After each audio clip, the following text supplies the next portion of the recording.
Doctor Afia সিদ্দিকার ব্যাপারে আমার বাংলাদেশের 100% মানুষ জানে না, 90% মানুষই জানে না, মাত্র 10% মানুষ তার ব্যাপারে জানে। কে সেই ডক্টর আফিয়া জানো? বাংলাদেশে বাড়ি না, পাকিস্তানের মধ্যে বাড়ি। আমেরিকার সিটিজেন হয়ে ওখানে পড়াশোনা করলেন। ভার্সিটি থেকে অনার্স মাস্টার্স করনে ওলি আল্লাহর এই বান্দি একাধারে স্নায়ু বিজ্ঞানী। আবার ডক্টর আফিয়া একাধারে 30 পারা কোরআনের একজন হাফেজা। চিল্লায় পড়া যাবে কি মারহাবা। একাধারে স্নায়ু বিজ্ঞানী, আবার কোরআনের হাফেজা, আবার আমেরিকা দামি দামি বড় বড় ভার্সিটি থেকে পড়ুয়া অনার্স মাস্টার্স করনে বলি নারী। আমেরিকার বিজ্ঞানীদের কারণে তার এত অর্জনের পরে মাথা গরম হয়ে গেল। কেন রে? কয় ডক্টর আফিয়া আমগো পরিবেশে থাইকা আমগো চরিত্রের মতো হতে হবে। কেন সে হিজাব পরে, কেন সে নিকাব লাগায়? মাথা নষ্ট হয়ে গেল। এজন্যই তারে জিন্দানখানায় বন্দি করা লাগবে। অথচ ডক্টর আফিয়ার মতো ব্যক্তিরা তো ভালো করেই জানে মহিলারা উলঙ্গ হয়ে চললে সম্মান নাই, মহিলারা হিজাব আর নিকাবের মধ্যেই সম্মান খুঁজে পায়, ঠিক কিনা? উলঙ্গ হয়ে চললে সম্মান নাই। শারজি শাহ আলমের দিকে দেখো, নব্য গণজাগরণের এক নেতা 2 দিন আগে যে বিয়া করলেন এই শারজি শাহ আলম, চাইলে পারতেন যে আমার অনলাইনে ভালোই প্রচারণা আছে, আমার বউয়ের ছবিটা আমি ছাড়লে ভালো লাইকও পাওয়া যাবে, ভালো ফলোয়ারও আসবে, আমার বউ মানুষ দেখবে, এই চিন্তা নিয়ে সারে নাই। এমন একটা আল্লাহর বান্দি বিয়া করলেন, কোরআনের হাফেজা, এমনকি তার নামটা পর্যন্ত অনলাইনের মধ্যে ঘোষণা করা হয় নাই। শারজি আলমরা ভালো করে জানে পর্দার মধ্যে আমার বউরে রাখলে আমার ঘরের মধ্যে রহমত আসবে, বরকত দিয়ে আল্লাহ পরিপূর্ণ ভরপুর বানায়া দিবে। এরা জানে রে, কারণ গায়রতলা স্বামীরা নিজের বউ নিয়ে অনলাইনের মধ্যে ব্যবসা করতে পারে না। একমাত্র যাদের ভিতরে গায়রত নাই, ব্যক্তিত্বহীনেরাই নিজের বউরে অনলাইনে আনতে পারে, ঠিক কিনা? বউ আমার বড় সুন্দরী, আমার বউ আমার ঘরের মধ্যে থাকবে, আমি দেখবো, কেউ দেখতে পারবে না। এটা গায়রতলা স্বামীর এটাই কথা, এজন্য সে তার বউরে অনলাইনে আনতে পারে না। ও আল্লাহর বান্দারা, এই শারজি শাহ আলম থেকে তুমি শিক্ষা নাও। তুমি যে বিয়ে করার পরে বউয়ের ছবি ফেসবুকের মধ্যে দাও, ইউটিউবে দাও, আবার এখন থেকে ট্রেন্ডিং আমার দেশের মধ্যে হয়ে গেল। যখন থেকে নিজের ভিডিও মানুষ বেশি দেখে না, তখন এটা বিয়া করে বউটারে ঘরের মধ্যে আনে, এরপরে 2 জনে মিল্লা ভিডিও বানায়, আর এই ভিডিও মিলিয়ন ভিউজ হয়। ও মনে মনে ভাবে এটাই তো আমার ইনকামের প্রথম জায়গা, প্রথম খাত। কয়েকদিন পরে আবার একটা বাচ্চা আসে, এরপরে এই বাচ্চাটার প্রতি মাসে মাসে বার্থডে উদযাপন করে। এমন কাপল ব্লগার আমগো দেশে আছে নানা। স্পষ্ট বহু ব্যবসায়ী আছে নাই? কিন্তু গায়রত হিন্দা এটা করতে পারে যার ভিতরে বিন্দু মাত্র পরিমাণ ব্যক্তিত্ব নাই। যার ভিতরে ব্যক্তিত্ব আছে সে জীবনে কোনোদিন তার বউকে অনলাইনে আনতে পারে। হিজাবের সম্মান, নিকাবের ভিতরে সম্মান, পর্দায় নারীর সম্মান, ঠিক কিনা? আল্লাহ আমার মা বোনদেরকে হিজাব, নিকাব, পর্দা মেনটেন করে চলার তৌফিক দান করেন। আরো জোরে পড়েন আমিন।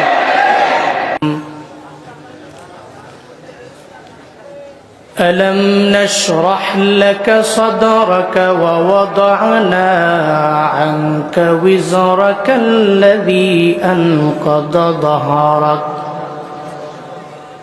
ورفعنا لك ذكرك فإن مع العسر يسرا إن مع العسر يسرا أدري ويسر لي أمري واحلل عقدة من لساني يفقهوا قولي कौनैन का मुख्तार खुदा तुमको बनाया कौनैन का मुख्तार खुदा तुमको बनाया उम्मत की निगाहबान खुदा तुमको बनाया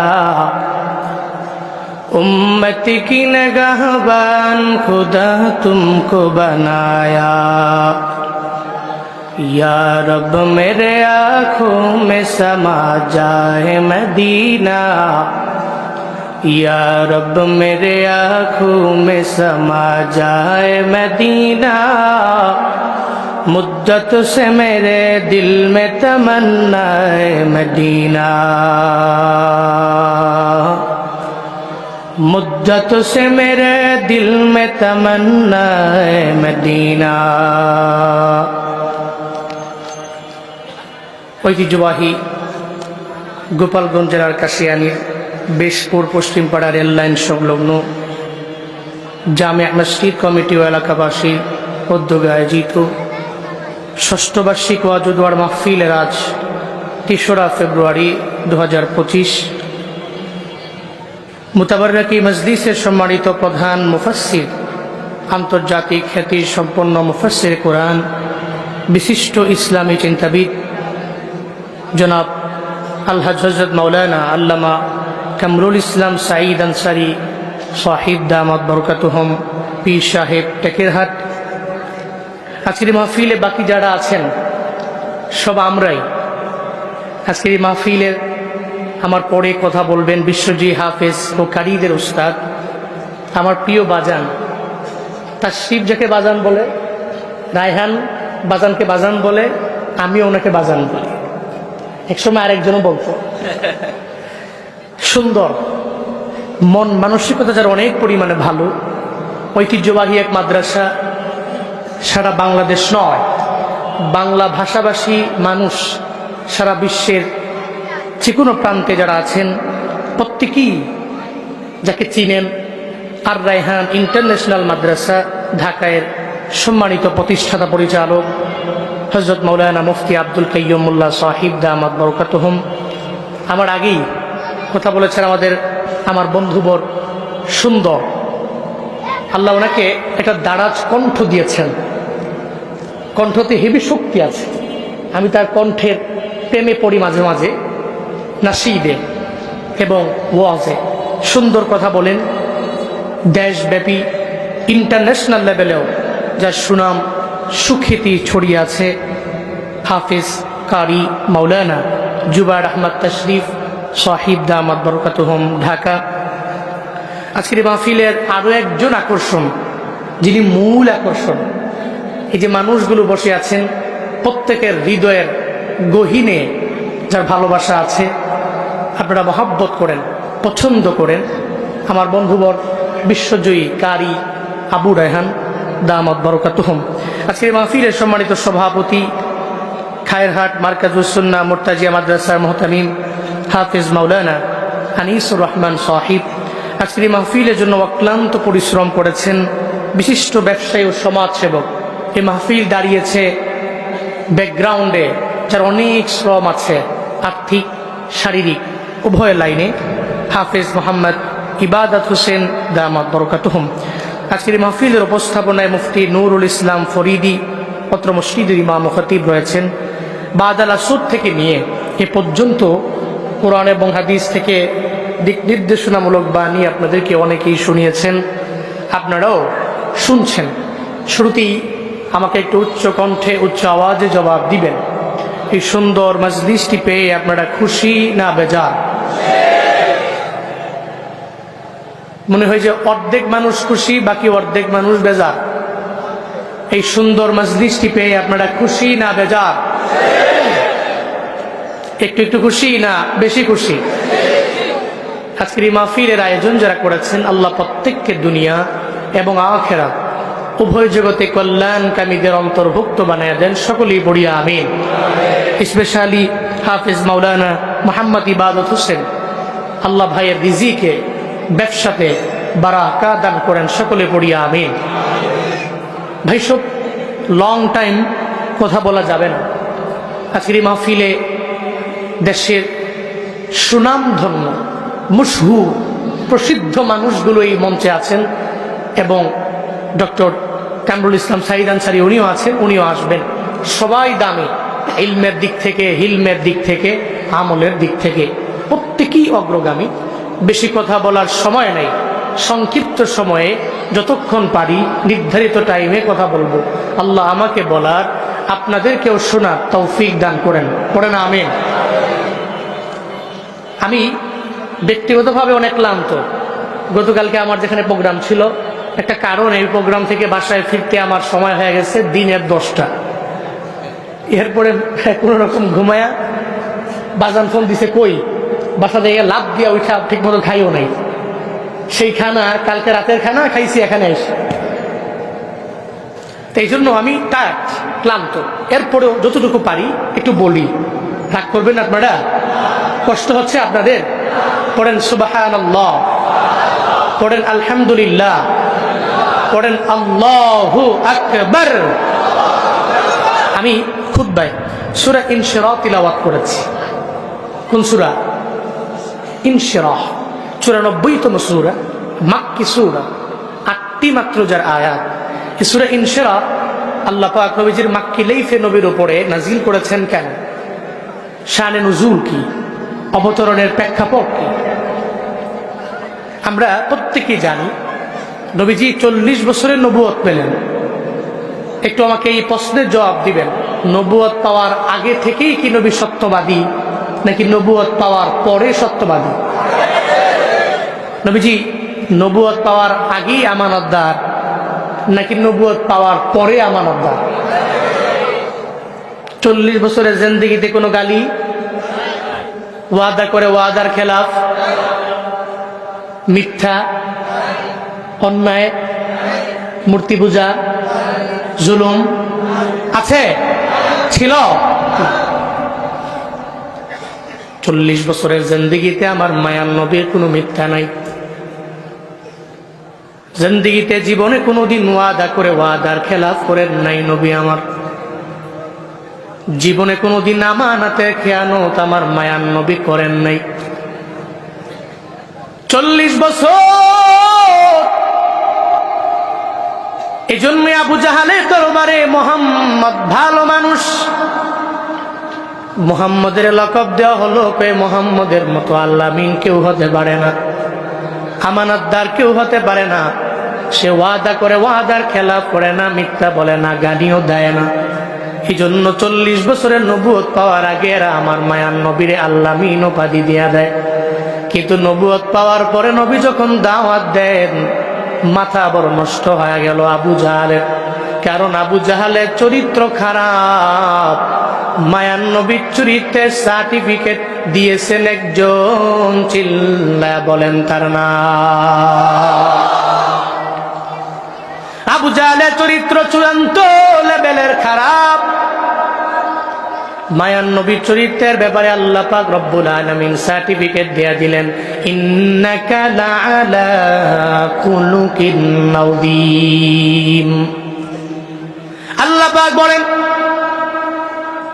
ও পয়গম্বর আমার, খুলকে আজিম আমি আল্লাহ আপনারে দিয়ে দিলাম, সুমহান এক চরিত্রের অধিকারী আমি আল্লাহ আপনারে বানায়া দিলাম। এজন্যই যার চরিত্র ভালো তার দলটা ডে বাই ডে ভারী হবে, এটাই স্বাভাবিক ব্যাপার। আবু জাহালের মাথা বড় গরম হয়ে যায়। দুনিয়ার স্বাভাবিক নিয়ম হলো যারা হকের কথা বলে, দেখবেন যারা বাতিল এদের দল হালকা হবে ভেবে এদেরকে বিভিন্ন জুলমের মাত্রা বাড়ায়া দেয়, নির্যাতনের মাত্রা বাড়ায়া দেয়। কারণ চরিত্রহীনেরা লম্পটেরা ভালো করেই জানে, একজন চরিত্রওয়ালা হক কথা বলনেওয়ালা মানুষ যদি আমার এলাকার মধ্যে থাকে, তাহলে জীবনে কোনোদিন এই এলাকার মধ্যে আমি ডেভেলপ হতে পারবো না, আমি উন্নতি সাধন করতে পারবো না। এই জন্যই দেখবেন নিজের জালেম বানাইয়া হক কথা বলনেওয়ালারে জিন্দান খানায় বন্দি করে, এমন নজির প্রমাণ আমার দেশে আছে না? না, হকের কথা বললে মাথা নষ্ট হয়ে যায় জালেমের। ডক্টর আফিয়া সিদ্দিকার ব্যাপারে আমার বাংলাদেশের 100% মানুষ জানে না, 90% মানুষই জানে না, মাত্র 10% মানুষ তার ব্যাপারে জানে। কে সেই ডক্টর আফিয়া জানো? বাংলাদেশে বাড়ি না, পাকিস্তানের মধ্যে বাড়ি। আমেরিকার সিটিজেন হয়ে ওখানে পড়াশোনা করলেন, ভার্সিটি থেকে অনার্স মাস্টার্স করনে ওলি আল্লাহর বান্দি, একাধারে স্নায়ু বিজ্ঞানী। আবার ডক্টর আফিয়া একাধারে 30 পারা কোরআনের একজন হাফেজা। চিল্লায় পড়া যাবে কি মারহাবা। একাধারে স্নায়ু বিজ্ঞানী, আবার কোরআনের হাফেজা, আবার আমেরিকা দামি দামি বড় বড় ভার্সিটি থেকে পড়ুয়া অনার্স মাস্টার্স করনে বলি নারী। আমেরিকার বিজ্ঞানীদের কারণে তার এত অর্জনের পরে মাথা গরম হয়ে গেল। কেন রে? ডক্টর আফিয়া আমগো পরিবেশের থাইকা আমগো চরিত্রের মতো হতে হবে। কেন সে হিজাব পরে, কেন সে নিকাব লাগায়? মাথা নষ্ট হয়ে গেল। এজন্যই তারে জিন্দানখানায় বন্দি করা লাগবে। অথচ ডক্টর আফিয়ার মতো ব্যক্তিরা তো ভালো করেই জানে মহিলারা উলঙ্গ হয়ে চললে সম্মান নাই, মহিলারা হিজাব আর নিকাবের মধ্যেই সম্মান খুঁজে পায়, ঠিক কিনা? উলঙ্গ হয়ে চললে সম্মান নাই। শারজি শাহ আলমের দিকে দেখো, নব্য গণজাগরণের এক নেতা 2 দিন আগে যে বিয়া করলেন এই শারজি শাহ আলম, চাইলে পারতেন যে আমার অনলাইনে ভালোই প্রচারণা আছে, আমার বউয়ের ছবিটা আমি ছাড়লে ভালো লাইকও পাওয়া যাবে, ভালো ফলোয়ারও আসবে, আমার বউ মানুষ দেখবে, এই চিন্তা নিয়ে ছাড়ে নাই। এমন একটা আল্লাহর বান্দি বিয়া করলেন, কোরআনের হাফেজা, এমনকি তার নামটা পর্যন্ত অনলাইনের মধ্যে ঘোষণা করা হয় নাই। শারজি আলমরা ভালো করে জানে পর্দার মধ্যে আমার বউরে রাখলে আমার ঘরের মধ্যে রহমত আসবে, বরকত দিয়ে আল্লাহ পরিপূর্ণ ভরপুর বানায়া দিবে। এরা জানে রে, কারণ গায়রতলা স্বামীরা নিজের বউ নিয়ে অনলাইনের মধ্যে ব্যবসা করতে পারে না। একমাত্র যাদের ভিতরে গায়রত নাই, ব্যক্তিত্বহীনেরাই নিজের বউরে অনলাইনে আনতে পারে, ঠিক কিনা? বউ আমার বড় সুন্দরী, আমার বউ আমার ঘরের মধ্যে থাকবে, আমি দেখবো, কেউ দেখতে পারবে না। এটা গায়রতলা স্বামীর এটাই কথা, এজন্য সে তার বউরে অনলাইনে আনতে পারে না। ও আল্লাহর বান্দারা, এই শারজি শাহ আলম থেকে তুমি শিক্ষা নাও।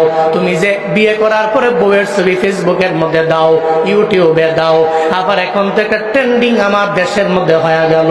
যখন থেকে নিজের ভিডিও মানুষ বেশি দেখে না, তখন এটা বিয়া করে বউটারে ঘরের মধ্যে আনে, এরপরে 2 জনে মিল্লা ভিডিও বানায়, আর এই ভিডিও মিলিয়ন ভিউজ হয়। ও মনে মনে ভাবে এটাই তো আমার ইনকামের প্রথম জায়গা, প্রথম খাত। কয়েকদিন পরে আবার একটা বাচ্চা আসে, এরপর এই বাচ্চাটার প্রতি মাসে মাসে বার্থডে উদযাপন করে। এমন কাপল ব্লগার আমগো দেশে আছে নানা। স্পষ্ট বউ ব্যবসায়ী আছে নাই? কিন্তু গায়রতহীনরা এটা করতে পারে, যার ভিতরে বিন্দু মাত্র পরিমাণ ব্যক্তিত্ব নাই, যার ভিতরে ব্যক্তিত্ব আছে, সে জীবনে কোনোদিন তার বউকে অনলাইনে আনতে পারে। হিজাবের সম্মান, নিকাবের ভিতরে সম্মান, পর্দায় নারীর সম্মান, ঠিক কিনা? আল্লাহ আমার মা বোনদেরকে হিজাব, নিকাব, পর্দা মেনটেন করে চলার তৌফিক দান করেন। আরো জোরে পড়ে না আমিন। ডক্টর আফিয়া সিদ্দিকার দোষ কি? কোন রিজন নাই। দোষ হলো সে মুসলিমা নারী। দোষ কি? তার দোষ হলো কেন সে নিকাব পরে চলে। দোষ কি? কেন হিজাব পরে, এটাই বড় দোষ। আবার হিজাব পইরা সে স্নায়ু বিজ্ঞানী কেমনে হয়, হিজাব পইরা আমগো সিটিজেন কেমনে হয়।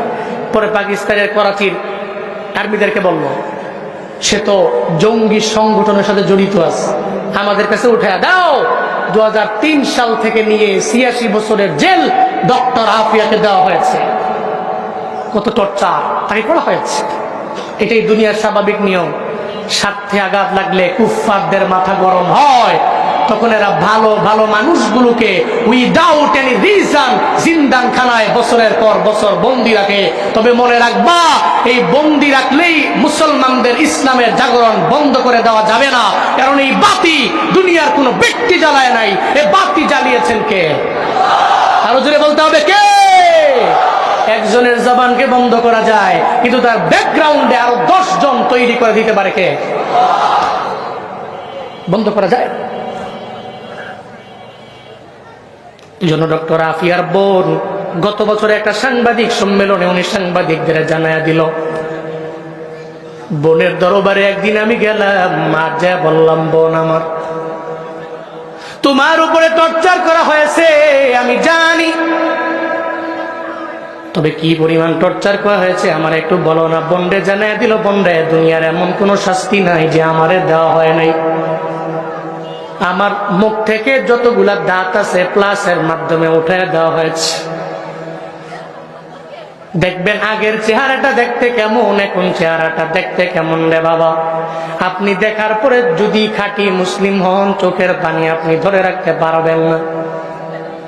ডক্টর আফিয়া বলে, বোন আমার, একদিন টর্চার করতে করতে করতে করতে যখন আমার দুর্বল বানায় ফেললো, আমি ঘুমের ঘরে যখন ওই জিন্দানখানায় গেলাম, আমি তাকায়া দেখি স্বপ্ন যুগে আমার মায়ার নবী হাজির। ডক্টর আফিয়া বলে, আমি বললাম, ও পয়গম্বর, কি দুঃখ আমার কপালে, কোনো কারণ নাই, কোনো কারণ ছাড়া এই জিন্দানখানার মধ্যে আমারে বন্দী করে দেওয়া হলো, কোনো কি কারণ আমার, কি দুঃখ আমার? মায়ার নবী বলছে, আফিয়া, দুঃখ তো আমি তোমার জন্য করি না, তোমার কপালে দুঃখ না, দুঃখ আমার 200 কোটি উম্মত মুসলমানের জন্য, যারা আজ পর্যন্ত ডক্টর আফিয়ার পাশে দাঁড়াইতে পারে নাই। জুনায়েদ আল হাবিব গোপালগঞ্জের কাশিয়ানীর বেশপুর থেকে বলে গেলাম, রে বাপ, হাসরের ময়দানে ডক্টর আফিয়া যদি দাঁড়ায় যায়, আল্লাহকে যদি বলে, আল্লাহ গো, আমার কোনো অন্যায় নাই, কোনো অপরাধ আমার নাই, কোনো অপরাধ ছাড়া আমার জিন্দানখানে এতটা বছর আমারে টর্চার করলো, আমারে শাস্তি দিয়া দিল, 200 কোটি মুসলমানের 57টা মুসলিম রাষ্ট্রের শাসকেরা আমার পাশে দাঁড়াইতে পারে নাই। আল্লাহর কসম একবার, আল্লাহর কসম 2 বার, 100 বার করে বলে গেলাম, রে বাবা, ওদিন যদি বিচার দেয়, আমরা সবার জবান বন্ধ হবে, একটা জবাবও আমরা দিতে পারবো না, ঠিক কিনা? ডক্টর আফিয়া সিদ্দিকার মতো ইমানদার হইও। এমন ইমানদার হতে গেলে দেখবা, হকের কথা বললে তোমার ব্যাকগ্রাউন্ডে অনেক দুশমন দাঁড়ায় যাবে। মায়ার নবী 40 বছর পর্যন্ত ভালো, এরপরে আমার মায়ার নবী তাদের কাছে আর ভালো না। নবীজি দাওয়াত দিতে লাগলেন, আবু জাহাল, উতবা সাহেবারা আমার নবীর কথাও শুনতে রাজি না, বরং কানের মধ্যে আঙ্গুল দিয়া রাখে। নবী সাহাবায়ে কেরামদেরকে লইয়া যখন আমার মায়ার নবী হেরামের পাশে নামাজের মধ্যে দাঁড়ায় যায়, উটের নারী বুড়িগুলো পর্যন্ত আমার মায়ার নবীর উপরে চাপায়া দেয়। নবীর মনটা বড় খারাপ, চোখের পানি ফালা ফালা মায়ার নবী কান্না করে উদ্বিগ্ন হয়ে গেল। আল্লাহ কয়, জিবরাইল রে, আমার মায়ার নবী চোখের পানি ফালা কান্না করবে, মানতে পারি না। সূরা ইনশিরা নিয়ে আমার মায়ার নবীর দরবারে যাও, নবীরে গিয়া জানায়া দাও, চিন্তা করার নবীর দরকার নাই, আমি আল্লাহ যারে চাই তার বক্ষটাকে ইসলামের জন্য আমি আল্লাহ কবুল করে নেই, আমি আল্লাহ যারে চাই না তার বক্ষটা ইসলামের জন্য কবুল হবে না। আলাম নাশরাহ লাকা সাদরাকা ওয়া ওয়াদা'না আনকা ওয়িজরাক আল্লাযী আনকাযা যহরাকা ওয়া রাফা'না লাকা যিকরাক। চিল্লা পড়া যাবে আল্লাহু আকবার, আরো জোরে আল্লাহু আকবার। আল্লাহ পাক বলেন, আলাম নাশরাহ, আমি কি প্রশস্ত করে দেইনি, লাকা সাদরা, আপনার জন্য আপনার বক্ষ আমি আল্লাহ কি প্রশস্ত করে দেইনি? কে প্রশ্ন করেন? কে প্রশ্ন করেন? কারে করেন? বুঝলেন? আল্লাহ প্রশ্ন করছেন, আমি কি আপনার জন্য আপনার বক্ষটাকে প্রশস্ত করে দেইনি? আপনি তো ব্রড মাইন্ডেড, আপনার এই সিনা থেকে, আপনার এই বক্ষ থেকে আমি ছিঁড়ে ভিতর থেকে হৃদয়টাকে বের করেছি। কেউ বলেন 2 বার, কেউ বলেন 3 বার, কেউ বলেন 4 বার, যেটাকে বলা হয় শক্কে সদর, শরহে সদর। 4 বছর বয়সে আল্লাহ নবীর কাছে পাঠিয়েছেন প্রথমে, এরপরে মেয়েরাজে নেওয়ার আগে, কোন সময় মেয়েরাজে নেওয়ার আগে জিব্রাইল এবং মিকাইল দুইজনে আসছেন। আয়েশা নবীরে ঘুম থেকে জাগা উম্মে হানির ঘর থেকে নিয়ে বের করে হেরেমের পাশে বসায়া হাতিমে কাবার পাশে নবীর ভিতর থেকে বক্ষটা ছিঁড়া ভিতর থেকে হৃদয়টাকে বের করলেন। বের করে একটা পেয়ালার মধ্যে রাখলেন, আরেকটা পেয়ালায় ইমান আর হেকমত রাখলেন। এক পেয়ালায় বক্ষ থেকে বের করে হৃদয়টাকে রাখলেন, আরেকটা পেয়ালায় রাখলেন ইমান আর হেকমত। আরে ইমান আর হেকমত রাখলেন কেমনে? যদি মনের মধ্যে প্রশ্ন জাগে তাহলে ইমান তো ধরা যায় না, ধরা যায়, ছোঁয়া যায়, স্পর্শ করা যায় না। হেকমত ধরা যায় না, ছোঁয়া যায় না, স্পর্শ করা যায় না, এটা খুইলা বাটির মধ্যে রাখলেন কেমনে? গোপালগঞ্জের মানুষের মধ্যে যদি প্রশ্ন জাগে তাহলে উত্তর হলো, আপনার জ্বর উঠে না? জ্বর উঠলে জ্বর কি দেখা যায়, ছোঁয়া যায়, ধরা যায়? ডক্টরের কাছে যাওয়ার পরে ডক্টর জানায় দিল থার্মোমিটার লাগায়, তোমার বডির মধ্যে 98 ডিগ্রি, 99 ডিগ্রি, 100 ডিগ্রি সেলসিয়াস তাপমাত্রা, এতটুকু জ্বর তোমার বডির মধ্যে আছে। তাহলে জ্বর দেখাও যায় না, ছোঁয়াও যায় না, ধরাও যায় না। থার্মোমিটার লাগাইলে বলা যায় বডির মধ্যে কি পরিমাণে জ্বর আছে। গোপালগঞ্জের মুসলমান ইমান ধরাও যায় না, ছোঁয়াও যায় না, স্পর্শ করাও যায় না, হেকমত ধরাও যায় না, ছোঁয়াও যায় না, ধরাও যায় না। তবে আল্লাহর এমন কিছু ওলি আছে রে, চেহারা দেখলেই বলতে পারে তার ইমান কতটুকু আছে, হেকমত কি পরিমাণে আছে। আউলিয়ায়ে কেরাম ছাড়া জীবনে কোনোদিন এটাকে কেউ মাপতে পারবে না, ঠিক কিনা? আউলিয়ায়ে কেরাম ছাড়া কেউ মাপতে পারবে। তো বলতেছিলাম, ইমান হেকমত রাখলেন, হৃদয়টাকে রাখলেন, পরিষ্কার করে জমজমের পানি দিয়া ধুয়া নবীর ভেতর থেকে সমস্ত ময়লা রক্তপিণ্ড বের করে যে সিনা চাক করেছেন, আল্লাহ সূরা ইনশিরাহ 1 নম্বর আয়াতে সেটা বলেছেন, আমি কি আপনার বক্ষটাকে ইসলামের জন্য প্রশস্ত করে দেইনি? চিল্লায় কি পড়া যাবে মারহাবা? আরো জোরে পড়া যাবে সুবহানাল্লাহ? আমি আপনার বক্ষটাকে প্রশস্ত করে দিয়েছি। فَمَن يُرِدِ اللَّهُ أَن يَهْدِيَهُ يَشْرَحْ صَدْرَهُ لِلْإِسْلَامِ। আল্লাহ পাক বলেন, আল্লাহ যারে চায় হিদায়াত দিয়ে দিবে, ইসলামের জন্য কবুল করে নিবে, ইসলামের পথে তারে প্রতীক বানিয়ে দিবে। আল্লাহ তার কলবটাকে, তার অন্তরটাকে, তার বক্ষটাকে আল্লাহ পাক প্রশস্ত করে দেয়।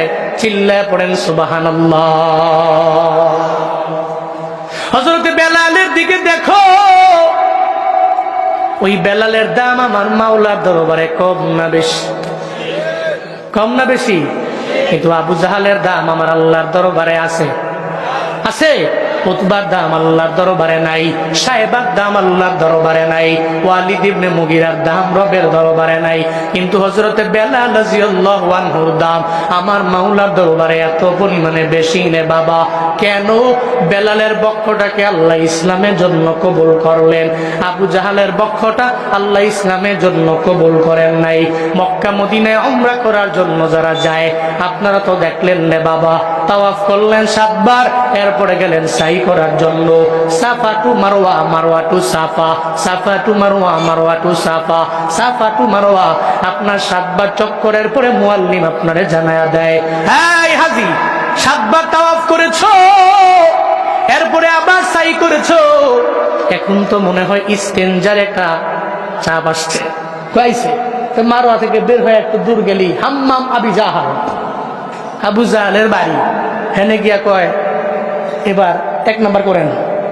মুরব্বী সাহেব জীবনে তো আবু জাহালের কথা কম শোনেন নাই, চাপ আসলে 2 নাম্বারটা আরো আগে ছাড়েন। হাজী সাহেব কয়ে পাইছি আবু জাহালের বাড়ি, এই হাম্মামে গিয়া একেবারে ব্যাগ না আসলেও, চাপ না আসলেও, হ্যাঁ 1 নাম্বার 2 নাম্বার করে, ঠিক কিনা?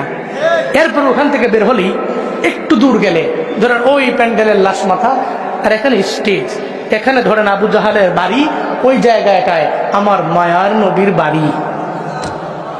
সুবহানাল্লাহ পড়বেন না? ওই জায়গায় নবীর বাড়ি, জায়গায় আবু জাহালের বাড়ি অনেক দূরে। কেউ অনেক দূরে।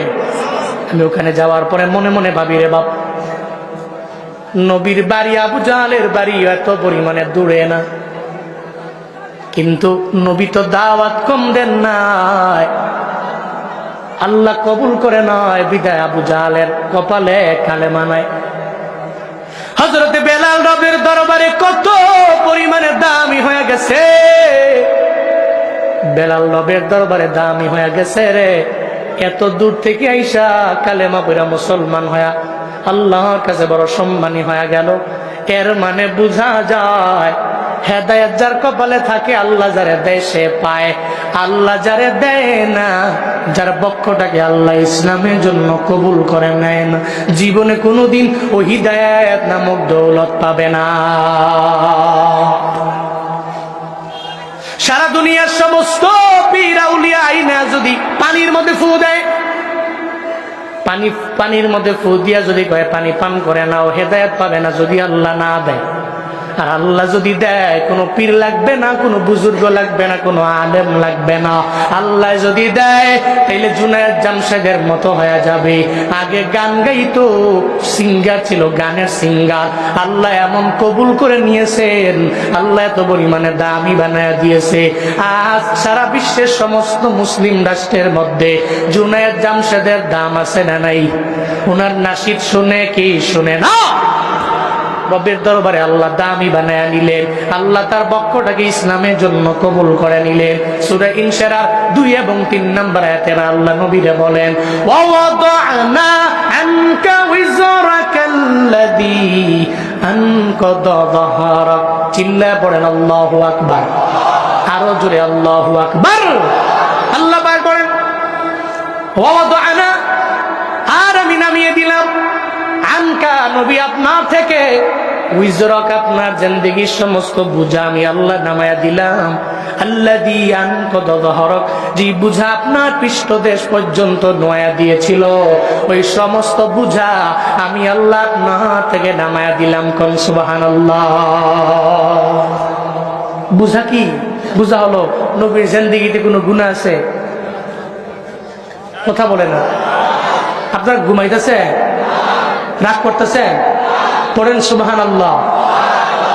হইছে না? কোন আলহামদুলিল্লাহ। আরো জোরে চিল্লে আল্লাহু আকবার। কোরআনের আলো খালি ঘরে ঘরে জ্বালতে জ্বালতে শেষ।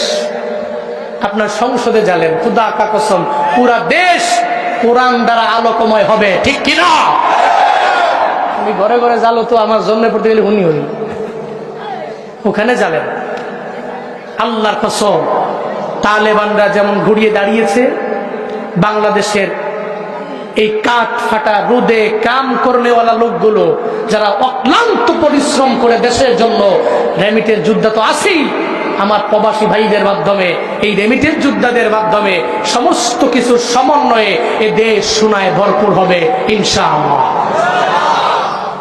আল্লাহ এমন দেশ আমাদেরকে দান করেন। আরো জোরে বলেন আমিন। রাগ করেছেন আপনারা? কষ্ট হয়েছে আপনাদের?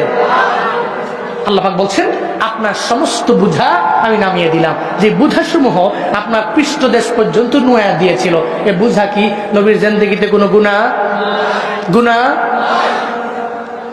সূরা ফাতিহার 2 নম্বর আয়াতের মধ্যে আল্লাহ জানায়া দেয়, লিয়াগফিরা লাকাল্লাহু মা তাকদ্দামা মিন যামবিক ওয়া মা তাআখার। পড়েন আল্লাহু আকবার। আল্লাহ কয়, নবী আপনার জিন্দেগীর শুরু থেকে নিয়ে শেষ পর্যন্ত সমস্ত গুনাহ তো নাই, এরপর আমি আল্লাহ মাফ করার ঘোষণা দিয়া দিলাম। যেই নবীর জিন্দেগীতে গুনাহ নাই, এরপরেও নবী তাওবা করে 100 বার। ডেলি কয়বার? আমরা গুনাহ আছে, তাওবা করি কয়বার? সূরা ইনশিরাহ থেকে 2 নম্বর শিক্ষা। নবীর জিন্দেগীর সমস্ত বুঝা, সমস্ত গুনাহ আল্লাহ মাফ করে দিচ্ছেন, নাই কোনো গুনাহ, এরপরেও ডেইলি তাওবা করে কয়বার? আমগো গুনাহ আছে, তাওবা করার কথা 1000 বার, আমরা করি কয়বার? ইয়া আইয়ুহান নাস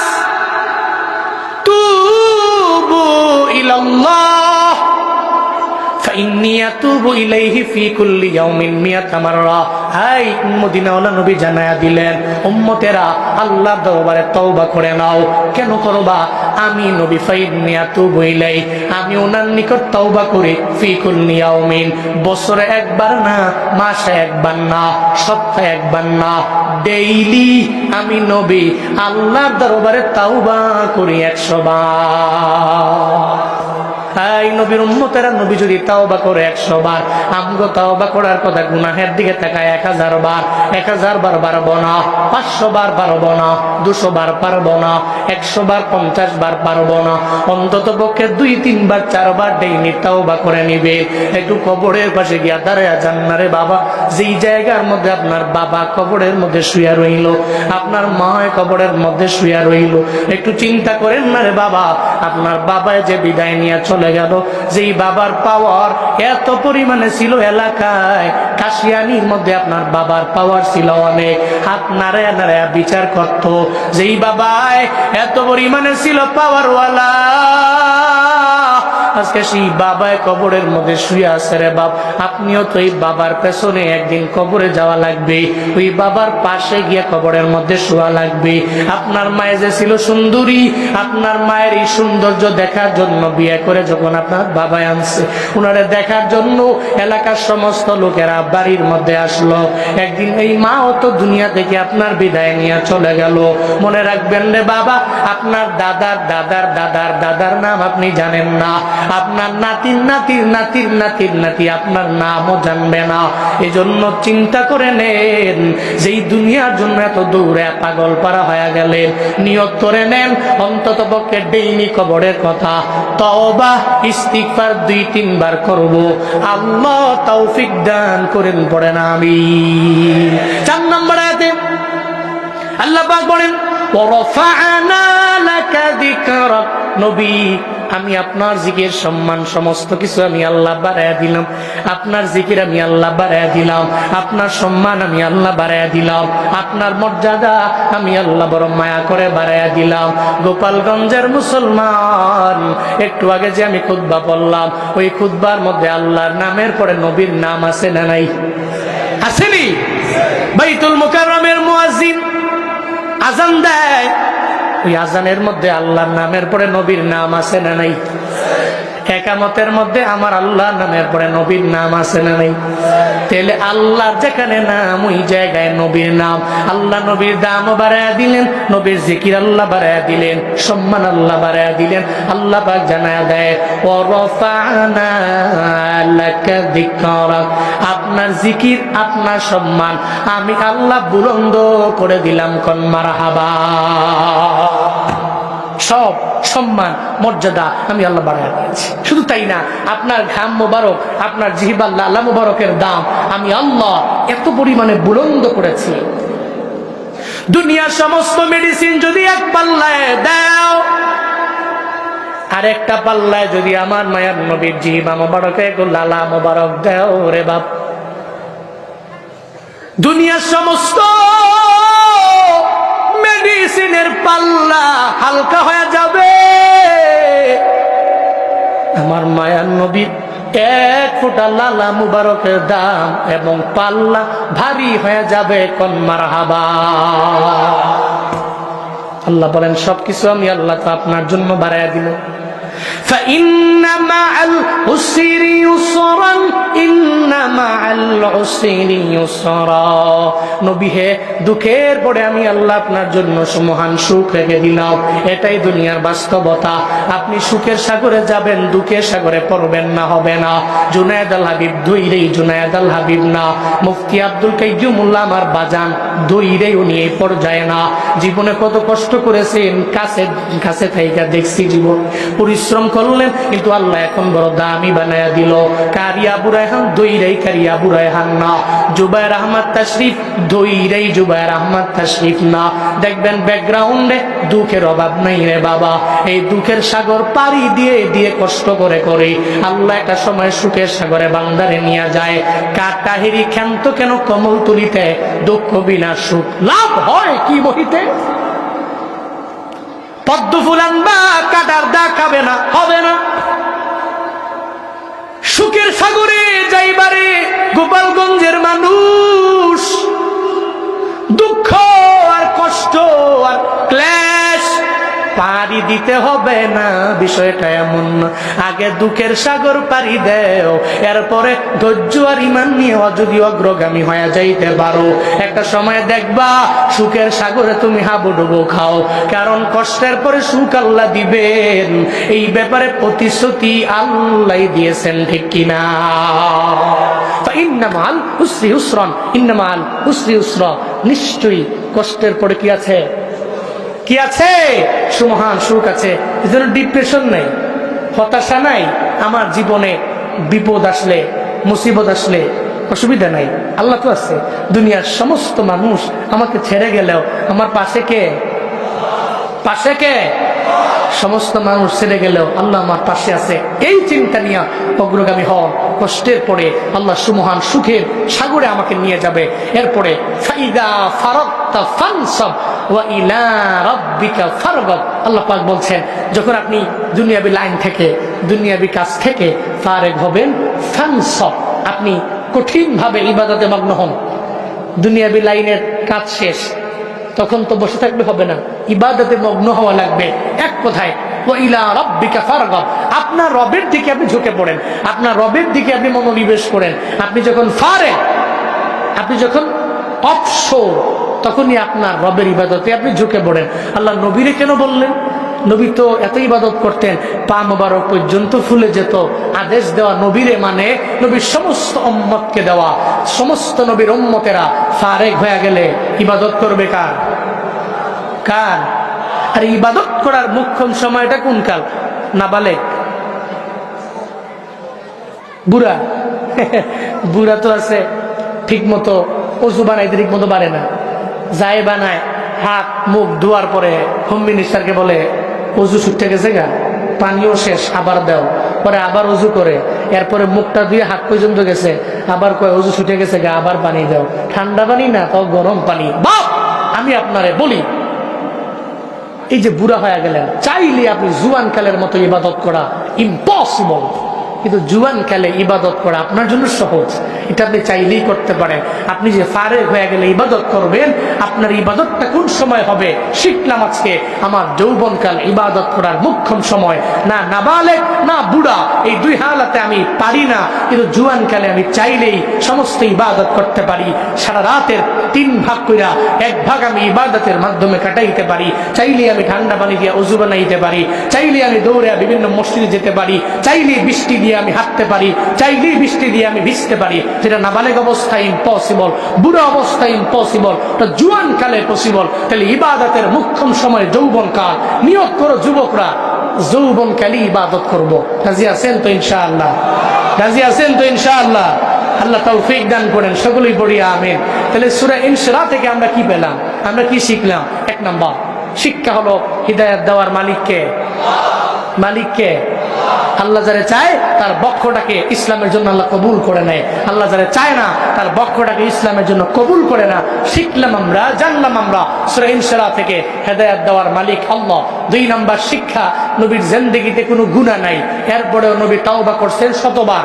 আমগো গুনাহ আছে, তাওবা করার কথা 1000 বার, পারি না। 500 বার পারি না, 100 বার পারি না, 50 বার পারি না, 10 বার পারি না, 5 বার পারি না, 2-3 বার। কবরের কথা, তাওবা, ইস্তিগফার ডেইলি চালু রাখবো। 2 নাম্বার শিক্ষা। 3 নাম্বার, নবীজির শান মান অনেক উঁচু, অনেক হাই। আমার চলার পথে, আমার বলার সময়ে এমন কোনো কথা আমার জবান দিয়ে বের করব না যে নবীর শান মানই খাটো হয়ে যায়, এমন কথা জীবনেও বলবো না। উল্টা নবীর সমস্ত সুন্নতের উপরে আমি আমল করব। 3 নাম্বার। 4 নাম্বার সূরা ইনশিরাহ থেকে শিক্ষা হলো, কষ্টের পরে আছে সুমহান সুখ। ডিপ্রেশনে পড়বো না, ডিপেন্ডার হব। কার উপরে? মানুষের উপরে নয়, আল্লাহর উপরে ডিপেন্ড করে চলবো। মুতাওয়াক্কিলিনদের অন্তর্ভুক্ত হব। যখনই আমি ফারেগ হব, মুতাওয়াক্কিল হব, আল্লাহর উপর তাওয়াক্কুল হব। বিপদ আসলে হতাশা নয়, আল্লাহর উপর তাওয়াক্কুল করে চলবো। 4 নাম্বার শিক্ষা। 5 নাম্বার শিক্ষা হলো, দুনিয়াবি লাইন থেকে ফারেগ হয়ে গেলে এরপরে আমরা কঠিন ভাবে ইবাদতের মধ্যে মগ্ন হয়ে পড়ব। আল্লাহ আমাদের সবাইকে সূরা ইনশিরাহ থেকে এই শিক্ষাগুলো নিয়ে বাস্তব জীবনে আমল করার তৌফিক দান করেন। আরো জোরে পড়ে না আমিন, আর একটা আওয়াজ করে চিল্লায় পড়তে হবে আমিন।